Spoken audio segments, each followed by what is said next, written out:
말씀 보시겠습니다. 고린도후서 6장 1절부터 10절입니다. 이제 제가 공독을 해드리겠습니다. 우리가 하나님과 함께 일하는 자로서 너희를 권하노니 하나님의 은혜를 헛되이 받지 말라. 이르시되 내가 은혜 베풀 때 너에게 듣고 구원의 날에 너를 도왔다 하셨으니 보라 지금은 은혜 받을 만한 때요 보라 지금은 구원의 날이로다. 우리가 이 직분이 비방을 받지 않게 하려고 무엇이든지 아무에게도 거리끼지 않게 하고 오직 모든 일에 하나님의 일꾼으로 자천하여 많이 견디는 것과 환난과 궁핍과 고난과 애맞음과 갇힘과 난동과 수고로움과 자지 못함과 먹지 못함 가운데서도 깨끗함과 지식과 오래 참음과 자비함과 성령의 감화와 거짓 없는 사랑과 진리의 말씀과 하나님의 능력으로 의의 무기를 좌우에 가지고 영광과 욕됨으로 그러했으며 악한 이름과 아름다운 이름으로 그러했노니 우리는 속이는 자 같으나 참되고 무명한 자 같으나 유명한 자여 죽은 자 같으나 보라 우리가 살아있고 징계를 받은 자 같으나 죽임을 당하지 아니하고 근심하는 자 같으나 항상 기뻐하고 가난한 자 같으나 많은 사람을 부유하게 하고 아무것도 없는 자 같으나 모든 것을 가진 자로다. 아멘. 오늘 말씀은 쭉 이렇게 살펴보니까 읽어보니까 그 해석하기 여러 가지 어려운 부분들 또 이해하기 좀 어려운 부분들이 있습니다. 근데 그럼에도 불구하고 오늘 말씀을 가지고 은혜 받은 자의 삶, 저와 우리 장로님과 권사님들, 우리 목사님, 우리 사모님도 하나님으로부터 많은 은혜 받았는데 이제 은혜 받은 우리가 어떻게 살아야 될까, 또 앞으로 더 많은 은혜 체험하기 위해서 어떻게 살 것인가, 이런 부분을 살펴보도록 합니다. 오늘 이제 본문을 기록한 고린도후서 6장 1절부터 10절 기록한 분이 바울 사도잖아요. 그리고 바울 사도는 이제 고린도후서 6장 1절뿐만 아니라 고린도후서 전체, 고린도전서 전체, 그 외에도 27권의 신약 성경 중 13권의 성경을 기록한 그런 사도이고 또 신학자이고 설교자입니다. 이런 바울이 고린도 교회 성도들 향해서 또 오늘 저와 여러분들 향해서 주신 본면의 말씀이 있습니다. 아주 오늘 말씀을 시작하면서 첫 번째로 하는 얘기가 하나님의 일꾼으로서, 하나님과 함께 일하는 자로서, 그러니까 다른 말로 쉽게 얘기하면 하나님의 일꾼으로서 너희를 권한다. 고린도 교회 성도들에게 권하고 우리들에게 권하는데 하나님의 은혜를 헛되이 받지 말라. 하나님의 은혜를 헛되이 받지 말라. 그렇게 이야기를 하고 있습니다. 하나님의 은혜를 헛되이 받지 말라고 하는 것에는 아마 여러 가지 의미가 있을 것 같아요. 이제 그 한마디 정리하기 쉽지 않은데, 하여튼 하나님의 은혜를 받을 때 올바른 마음으로 받아야 된다는 의미도 있고, 또 받은 은혜를 잘 관리하고 활용해야 된다는 그런 의미도 있겠죠. 어쨌든 다양한 의미들인데, 그 하나님의 은혜를 헛되이 받지 말라. 근데 여기서 하나님의 은혜를 헛되이 받지 말라 그랬는데, 이게 뭐냐면 여기 하나님의 은혜라고 하는 것은 그리스도를 통해서 역사하는, 그리고 그 결과가 된 화해의 은혜, 그리스도 역사를 통해서 하나님과 우리 사이에 이루어진 화해의 은혜다. 사실 그 로마서에도 여러 차례 기록이 되어 있지만 우리가 죄를 지음으로 하나님의 원수가 되었잖아요. 죄 때문에. 근데 이런 우리들이 하나님과 하나가 되고 화해하게 되고, 화해함으로 우리가 이제 제사함 받고 칭의를 얻고 이제 구원함에 이르게 되었고, 또 하나님 나라 자녀가 된 백성이 됐는데, 그게 이제 하나님과 우리 사이의 화해를 통해 이루어지죠. 그래서 화해가 이루어진 죄사함도 구원도 아무것도 없는 거죠. 그래서 이 화해는 굉장히 중요합니다. 그래서 우리는 여기서 그 하나님의 은혜라고 하는 것은 이제 헛되이 받지 말라. 그러니까 이제 다른 말로 하면 하나님의 은혜를 통해서 진정 이제 하나님과 나 사이 영적 연합을 가져와야 된다. 이런 의미로도 이해할 수 있을 것입니다. 이런 권면을 통해서 바울은 이제 복음 증거를 위해서 우리 하나님의 일꾼들이 겪어야 할 자세, 그리고 자신이 겪었던 자세에 대해서 이제 가져야 할, 그러니까 복음 증거할 자로서 가져야 할 자세, 바울 자신이 가졌고 우리들이 가져야 할 자세에 대한 이야기를 해주고 있고요. 그 다음에 이제 바울은 오늘 본문을 보니까 하나님의 사람으로서, 예수 그리스도의 종으로서, 또 예수 그리스도의 사도로서 살면서 겪은 많은 고난, 말이 좀 이상하게 되네요. 겪은 많은 고난에 대한 이야기를 소개를 해주고 있습니다. 그리고 이제 그러면서 바울은 이제 그 자기를 소개하는데 많은 고난이 있지만 하나님의 말씀과 하나님의 능력을 의지해서 그리고 말씀과 능력에 의해서 나온 힘으로 말미암아 여러 가지 조금 전에 말씀드렸던 각가지 시련과 어려운 고난이 있었는데 그 가운데서 신앙을 지켰다 이런 얘기를 합니다. 그러면서 사실 또 오늘 본문에서 또 본문은 아니라 고린도 전후에서 바울이 지금 하고 싶은 얘기 가운데 하나가 자기의 사도직을 변화하려고 하죠. 그러니까 이제 그 고린도 교회에서 처음은 그러지 않았는데 처음에 이제 바울이 고린도에 머물면서 목회할 때는 그러지 않았는데 바울이 고린도를 떠나서 이제 그 다른 지역에 사역할 때 바울을 공격하는 인신공격하는 소리들이 나왔죠. 그게 뭐냐면 바울은 가짜 사도다. 사도도 아니다. 왜 그러냐면 그 사도들의 가장 기본적인 조건 중에 하나가 직접 예수님을 만나야 된다는 거였는데 바울은 그렇지는 않았다. 예수님 생전에 예수님과 직접 만난 경험이 없습니다.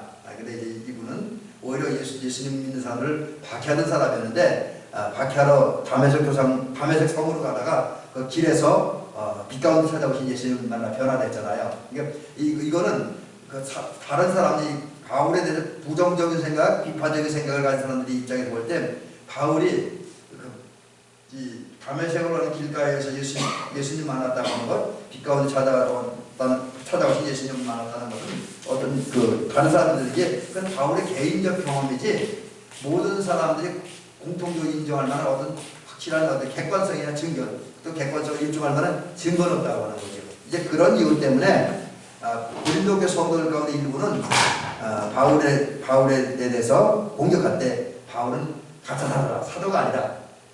이게 자칭 사도이지 주님 인정한 그 사도는 아니다. 뭐 이렇게 얘기하면서 바울을 공격을 하게 되죠. 요즘 말로 하면 그런 얘기죠.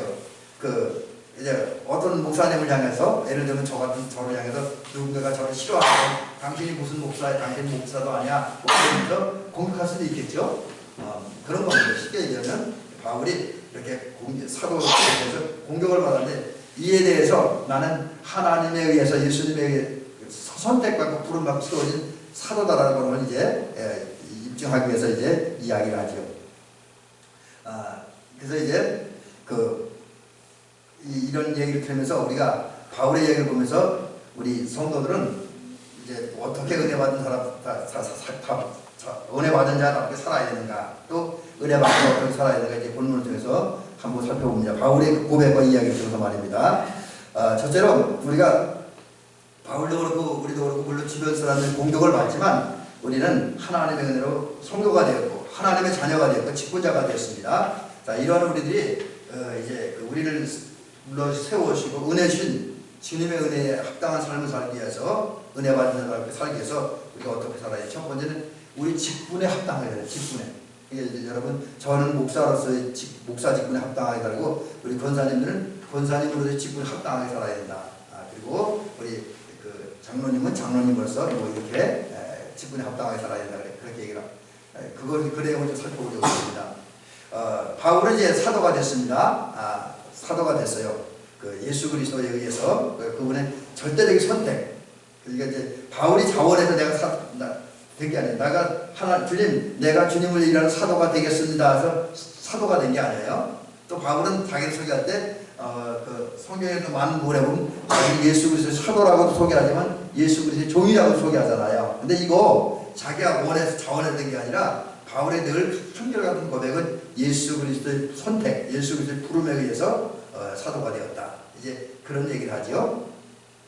근데 이런 사도가 주님의 은혜로 되었는데 이 부분에 대해서 자기 사도직을 비방받지 않게 하려고 무던히 애를 썼습니다. 그러니까 이제 이 사도직을 비방받는다는 건 뭐냐면 바울이 뭘 잘못해서 뭐 말을 실수한다든지 아니면 윤리적인 문제, 도덕적인 문제, 뭐 어떤 돈 문제, 뭐 또한 어떤 자리 문제, 뭐 이런 것 때문에 실수해서 또 사람들이 상처를 주고 그것 때문에 사람들 공격을 받으므로 저게 무슨 사도야, 뭐 이런 식의 비방을 받지 않으려고 무던히 애를 썼습니다. 그래서 그거를 거리낌을 주지 않으려고 했다. 이제 자기 잘못함으로써 사람들의 어떤 그 상처를 준다든지 어떤 부담감을 준다든지 실족하게 하든지 이런 일을 하지 않으려고 노력을 했다라고 하는 거죠.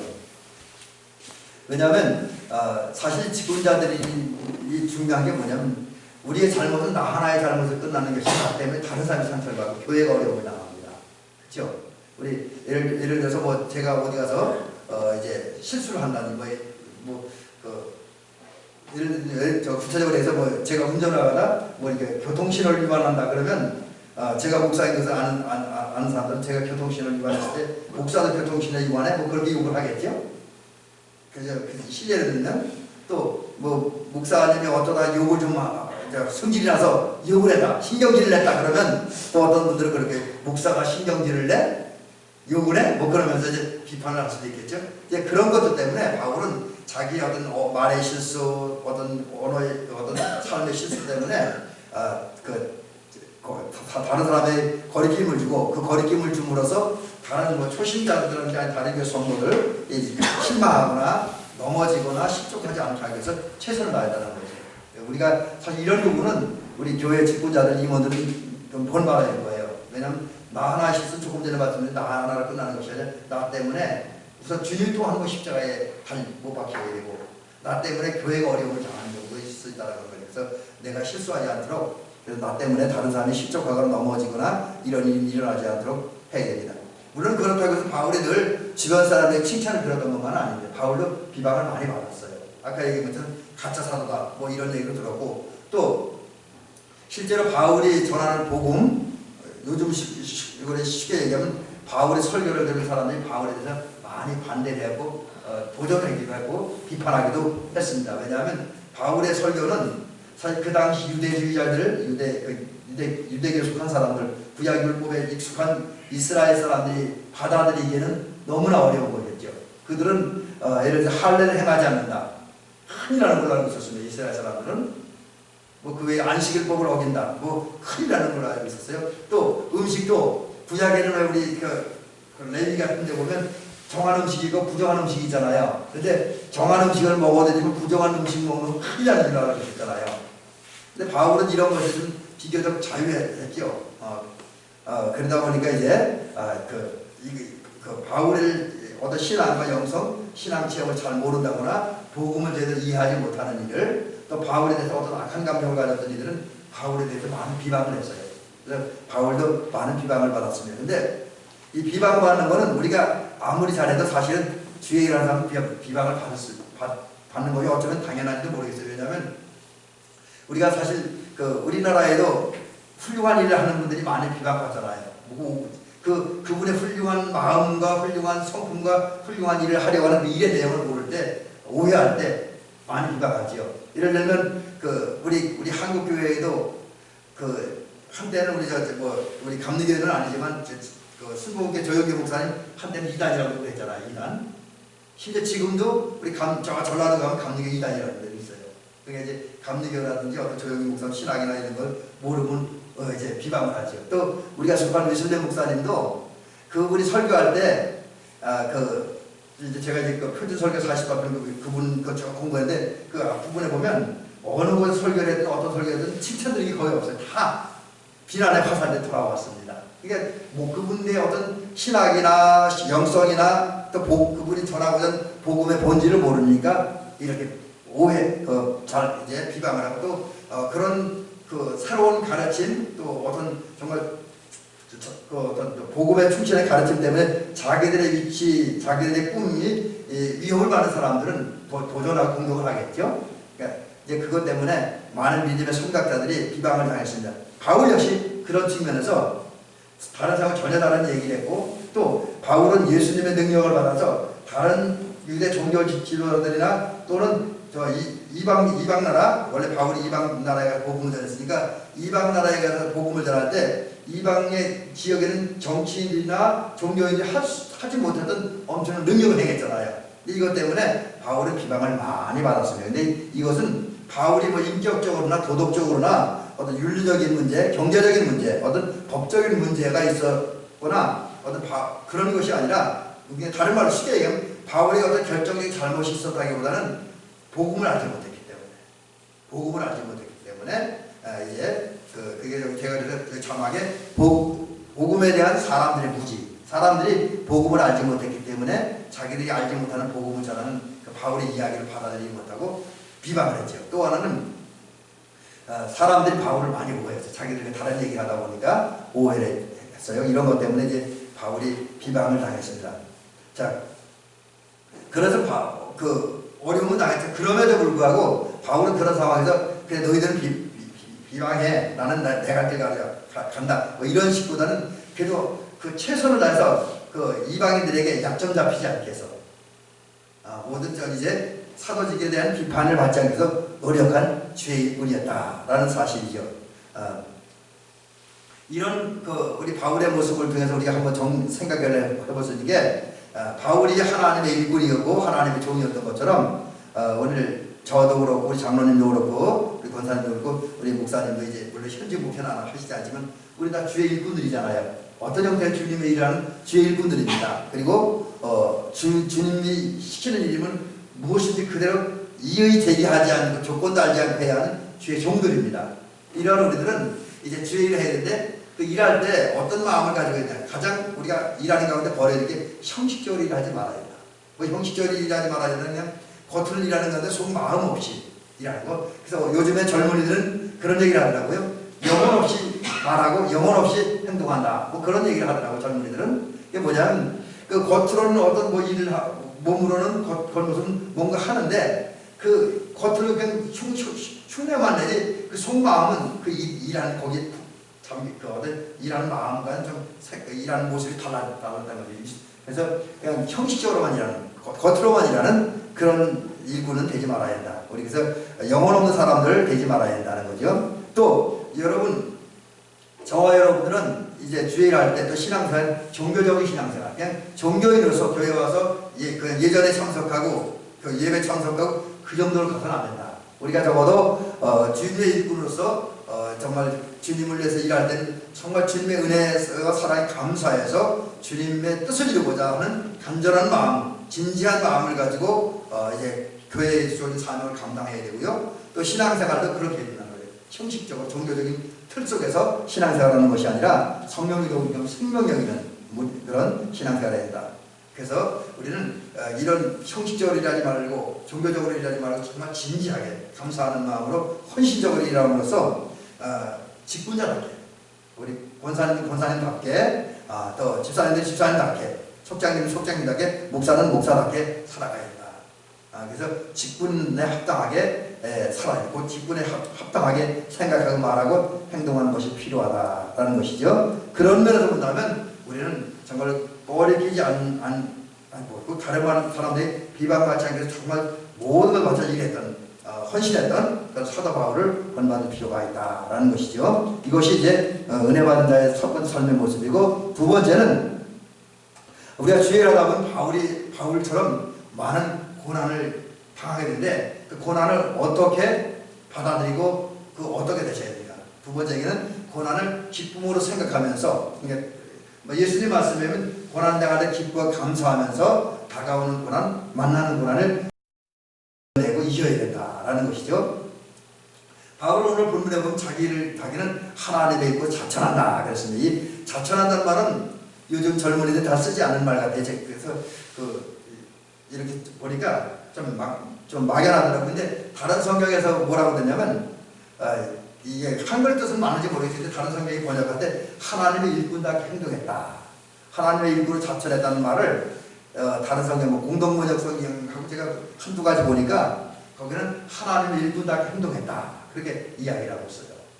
여러분 우리가 조금 전에 말씀드렸죠. 하나님의 일꾼이잖아요. 하나님의 일꾼이면 하나님의 일꾼답게 생각하고 말하고 행동해야 돼요. 그러니까 하나님의 일을 또 다른 사명을 이제 생각하고 그 일을 감당해서 행동해야 된다는 거죠.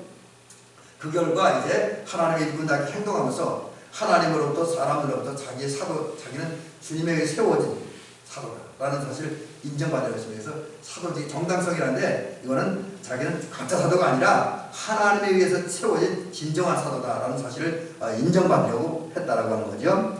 근데 그렇게 하지만 실제로 바울의 삶을 보니까 굉장히 많은 고난을 당했습니다. 지금 우리가 이게 이제 주님의 일꾼들이 당하는 과정인데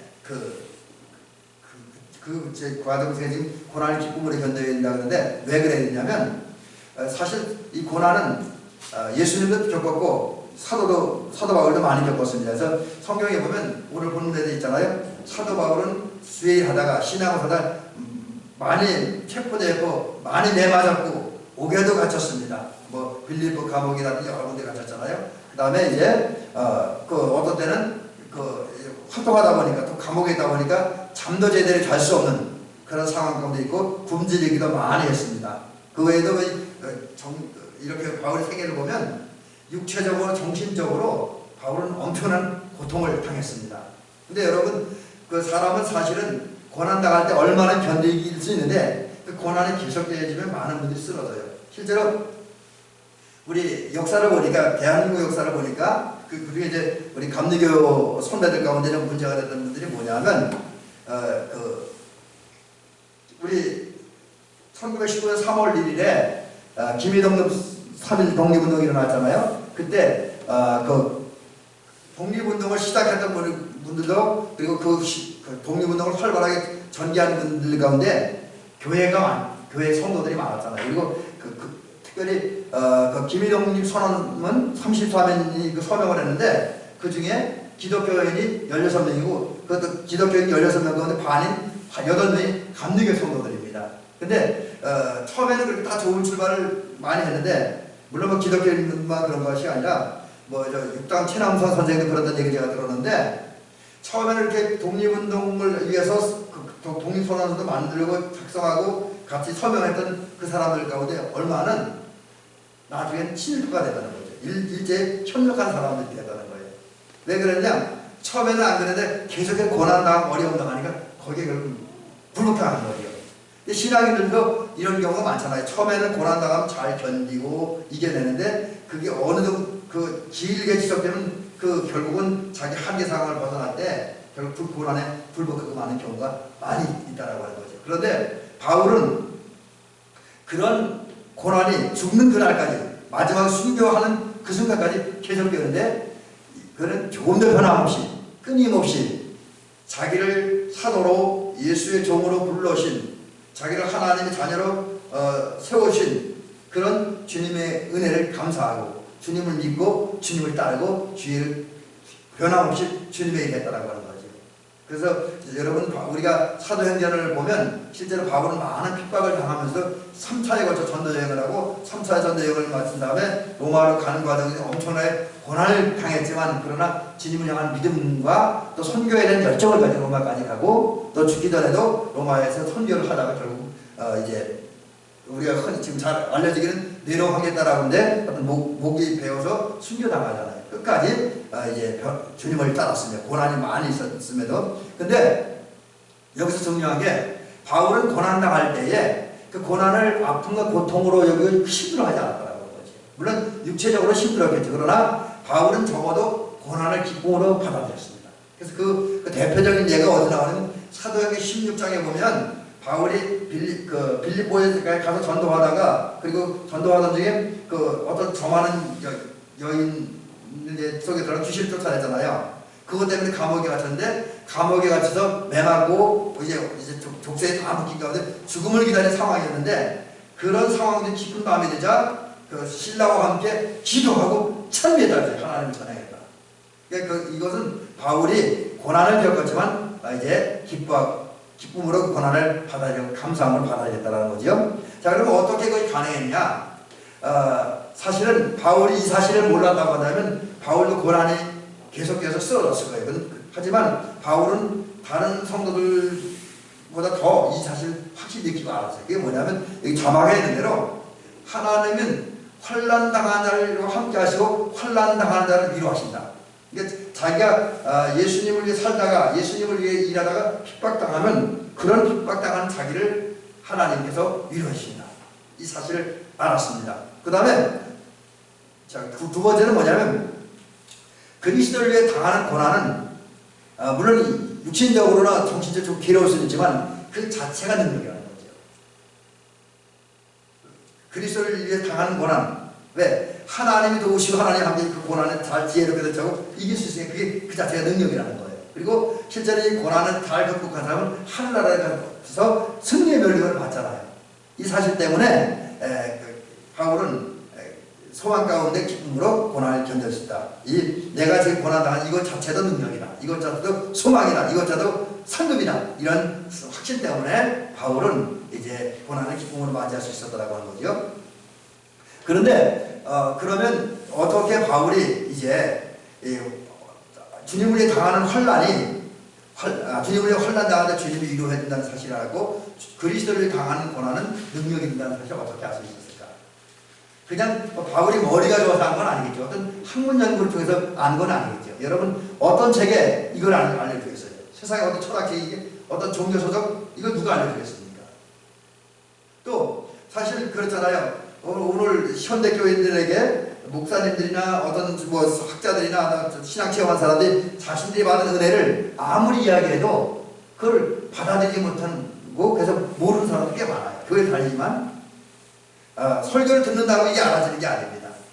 근데 그런 데서 보면 바울이 어떻게 이 환난이 환난당한 하나님을 위로해준다. 또 그리스도를 당하는 고난은 그 자체의 능력이라는 사실을 알 수 있었던 것은 어떤 학문이나 어떤 누군가의 가르침에 의해서가 아니라 기도하는 가운데에 묵상하는 가운데 또 주의를 하는 가운데에 그는 알게 모르게 주님과 연합을 했습니다. 주님과 연합했어요. 그리고 또 이제 그 주님 살아가는 가운데 알게 모르게 느끼고 깨닫는 바가 있습니다. 그래서 어떤 영적 경험, 영적 느낌, 또 기도 생활을 주님과의 영적 연합을 통해서 깨닫는 것이, 느낀 것이 고난은 그 괴로움으로 끝나는 것이 아니라 저주가 아니고 형벌이 아니라 이것은 하나님의 위로를 받기 위한 하나의 과정이다. 또 이 고난은 능력이다. 그리고 장차는 이 고난을 겪을 때에 생명의 멸류관을 얻는다라는 사실을 알 수가 있게 되거든요. 그러니까 제일 중요한 건 바울이 이제 연합, 주님과의 영적 연합이 이루어진다. 이게 굉장히 중요하죠. 그런 면에서 본다면 저와 여러분들이 고난을 당할 때 기뻐하고 감사하고 그리고 그러는 가운데 기쁨을 감사하고 고난을 견디고 승리해내기 위해서는 저와 여러분 깊은 기도 생활과 묵상을 통해서 또 헌신을 통해서 주님과의 영적 연합이 필요하다. 이게 가장 필요하다는 거죠. 자 이제 그 마지막 예입니다. 자 우리는 이제 이 정보가 좀 링크가 잘못 걸렸고 제가 이렇게 할게요. 우리 성도들은 그 자존감을 지켜야 된다. 우리가 이제 은혜 받은 자라 은혜를 받기 위해서도 그렇고 또 은혜 받은 자답게 살기 위해서도 그렇고 우리 영적 자존심을 가지고 살아야 된다는 거죠. 여러분 바울의 생애를 보면 그는 끊임없이 복음을 전했잖아요. 그리고 또 복음을 전할 뿐만 아니라 그는 복음을 전하기 위해서 가난한 자가 됐다. 이게 무슨 말이에요? 스스로 낮은 자가 되었다는 거죠. 사실 여러분 바울은 그가 고백하는 것처럼 유대 사회에서 꽤나 인정받는 집안이었어요. 그 로마 시민권을 가졌다는데 이게 아무나 갖는 게 아닙니다. 돈이 있고 권력이 있으니까 할 수 있었던 거죠. 또 학문적으로 되게 괜찮은 사람이었잖아요. 그리고 바리새인이었고 그런 면에서 보면 그 예수 믿기 전에 사울 또 그 유대에 속했을 때 바울은 유대 사회에서 괜찮은 사람이었는데 오히려 예수님을 믿고 복음을 전한 사도가 되어짐으로써 그런 거 다 내려놨어요. 결국 이 세상적으로 때 가난한 자가 됐습니다. 그런 상태에서 복음을 전했습니다. 가난한 자가 되고 복음을 전했어요. 자, 이거는 무슨 의미가 냐면 바울이 스스로 가난해진 후에 복음을 전했다. 이거는 경제적으로는 세상적으로는 권력적으로는 명예적으로는 가난했을지 몰라도 영적으로는 신앙적으로는 부유한 자가 되었다. 요즘 우리가 흔히 하는 말대로 믿음의 부자가 되었다라는 의미죠. 자 그러면 이 사람이 바울이 어떻게 영적인 부자가 될 수 있었을까? 그건 다른 게 아닙니다. 그 안에 복음이 있었기 때문에. 다른 말로 그 안에 예수님이 있었고 예수님의 은혜가 있었고 예수님의 사랑이 있었고 예수님의 능력이 있었고 예수님의 지혜가 있었기 때문에 그는 영적인 부여자가 됐다라고 하는 거죠. 자 그러다 보니까 그는 겉으로 볼 때는 힘없는 또 그냥 어떤 도시나 어떤 지역에 가서 복음 전하다 감옥에 갇히는 무명한 자 같았으나 실제로 그는 굉장히 널리 알려진 유명한 전도자였고요. 그는 맨날 핍박받고 매맞고 뭐 그러다 보니까 죽은 자 같았으나 실제로 그 안에는 주님의 생명이 살아있는 생명력 있는 사람이었다. 죽은 자 같으나 살아있는 자였고요. 그는 늘 고난당하니까 그 징계당한 자 같았습니다. 벌받는 자 같았으나 오히려 그는 징계당한 것이 주님의 칭찬이고 또 알게 모르게 그 사람을 존경하고 따르는 사람들 많이 있었잖아요. 세상에는 바울의 훌륭한 동역자가 많이 있었잖아요. 그 다음에 바울은 무능한 자 같았습니다. 뭐 이렇게 그 사회적 상황 당시 당하는 당연한 바울의 상황을 보면 무능한 자 같았으나 능력이 있었잖아요. 그래서 바울을 통해서 많은 환자들이 고침받고 뭐 또 여러 가지 일들이 일어났잖아요. 또 그 복음을 전함으로써 많은 사람들이 예수를 믿게 되고 또 제가 처음에 말씀드린 것처럼 27권의 성경 중 13권을 기록했다라고 하니까 이것도 대단한 것 아닙니까? 그래서 바울은 무능한 자 같았으나 능력 있는 자였습니다. 이런 것들이 이제 바울은 영적인 부자였기 때문에 가능했다라는 거죠. 무명한 자 같으나 유명하고 죽은 자 같으나 살아있고 징계당한 자 같으나 칭찬받고 무능한 자 같으나 능력있고 무시한 자 같으나 지혜 있는 이런 바울의 모습이 영적인 부자의 모습이다라고 하는 거죠. 그러게 바울은 자존감을 가지고 있었어요. 자존감. 근데 여러분 우리가 오늘 바울과 같은 믿음을 가지고 바울처럼 주님을 위해 헌신하고 봉사하며 산다고 한다면 우리 역시 영적인 부자입니다. 적어도 내 안에 예수라고 하는 복음이 예수의 능력과 예수의 사랑과 예수의 지혜라고 하는 복음이 있으면 우리 신앙적 부자, 영적인 부자입니다. 바울처럼 말이죠. 자, 그렇다고 한다면 우리 주의 일꾼들, 주의 사람들이 가져야 될 마음이 뭐냐면 자존감을 가져야 된다. 여러분 우리 성도들은 신앙생활할 때 비굴하지 말아야 된다는 거죠. 떳떳하고 당당해야 된다는 거죠. 왜? 나는 영적인 부자니까. 자존심을 가지고 긍지를 가지고 살아야 된다는 거죠. 자존감을 갖는다 이거는 자신을 귀하게 여긴다는 거죠. 여러분 우리 이게 교만하고는 다른 얘기입니다. 교만하고는 다르지만 저와 여러분들은 내 자신을 귀하게 여기지 않아야 돼요. 그리고 또 그런 얘기가 나와요. 내가 내 자신을 귀하게 여기지 않으면 그 누구도 나를 귀하게 여기지 않는다. 또한 여러분 여기 오늘 제가 우리 어린이 주일이기 때문에 어린이들 설교, 손자 손녀들에 대해서 설교도 했는데 거기서 제가 우리 어린이를 사랑해야 된다 그랬잖아요. 그렇습니다. 우리가 어린이를 사랑하고 내 손자, 내 손녀, 내 아들, 딸들 내가 사랑해. 부모들 사랑해. 그래야 그 아이들이 세상에 가서도 사람들에게 사랑을 받습니다. 부모들이 할머니, 할아버지 사랑해주지 않은 그 아이들 누가 사랑해주겠습니까? 그래서 우리는 내 자신을 귀하게 여기고 우리 교회를 귀하게 여기고 우리 나라를 귀하게 여기고 우리 지역을 귀하게 여기고 우리 가족들을 귀하게 여기게 됩니다. 왜? 우리 적어도 주님을 내 안에 모시고 믿음을 사는 사람들이라고 한다면 우리는 귀한 사람, 영적인 부자이기 때문에 자존감을 가져야 된다. 그런 후에 이제 주님이 이제 기도하고 묵상하는 가운데 주님의 은혜를 더 많이 받고 주님의 은혜 속에 빠져드는 은혜의 풍족함을 누리는 저와 여러분들이 될 줄 믿습니다. 이제 결론 말씀, 오늘 말씀을 마지막으로 정리를 해드리고 오늘 설교를 마치겠습니다. 여러분 오늘 본문 말씀을 통해서 바울은 그런 얘기하고 있어요. 지금은 은혜 받으면 안 되다. 지금은 구원 받으면 안 되다. 이게 근데 바울 시대에만 해당하는 얘기가 아니라 오늘도 지금은 우리 저와 우리 장로님과 우리 권사님들, 우리 목사님과 대비교회 모든 성도들, 또 이 땅에 있는 모든 그리스도인들, 아니 이 땅에 있는 모든 사람들이 은혜 받을 만한 때, 지금은 은혜 받을 만한 때입니다. 그리고 구원 받을 만한 때입니다. 왜? 주님은 오늘도 우리를 구원하기 위해서, 우리 주변의 사람들을 구원하기 위해서 그들에게 은혜를 베푸시는 역사하고 있습니다. 그러기에 지금 세계적으로 교회 안에서 교회 밖에서 사람들을 구원하고 사람들에게 은혜를 베풀고 사람들에게 복을 주기 위한 하나님의 은혜 역사가 지금도 계속 일어나고 있습니다. 자, 그렇다고 한다면 우리는 이제 어떻게 해야 되냐? 지금 주님은 오늘도 이미 우리에게 은혜를 베풀었지만 전에 베풀었고 지금도 베풀고 지금 앞으로도 은혜를 베풀기 위해서 주님은 역사하고 있습니다. 구원의 역사, 복 주신 역사, 하나님 나라 입성이라고 하는 그 은혜를 주시기 위해서 역사하고 있습니다. 그 은혜를 받아야 되는데 그러기 위해서 우리가 해야 될 일은 뭐냐? 은혜 받을 준비를 해야 됩니다. 이미 많은 은혜를 받았던 분들도 계속 은혜 받을 준비해야 돼요. 은혜 받기 위해서 깨끗한 믿음의 그릇, 한 믿음의 그릇을 주님 앞에 올려놓아야 돼요. 그리고 이 그릇에 이 내가 올려놓은 이 믿음의 사모하는 그릇에 은혜, 이 기도의 그릇에 여기 은혜를 채워주셔서 사랑을 채워주셔서 지혜를 채워주셔서 능력을 채워주셔서 그렇게 기도해야 됩니다. 사모하는 마음으로. 왜냐 왜 그렇게 해야 되냐면 하나님은 누구에게 은혜를 주냐. 물론 뭐 꼭 이게 요런 사람에게는 아니죠. 뭐 특별한 경우 하나님 다르게 역사하는 경우도 있지만 공통적인 경우는 하나님은 은혜 받을 준비가 된 자에게 은혜를 베푸신다라고 하죠. 그래서 우리는 기도로 또 나 자신을 비움으로써 사모함으로써 은혜 받을 만한 준비를 해야 된다. 그리고 은혜 받기에 합당한 일을 해야 된다. 근데 은혜 받고 구원 받기 합당한 일이라고 해서 그 중에 여러 가지 있죠. 특별히 우리는 직분자답게, 권사님들답게, 집사님들답게, 장로님답게, 목사답게 살아야 된다는 거죠.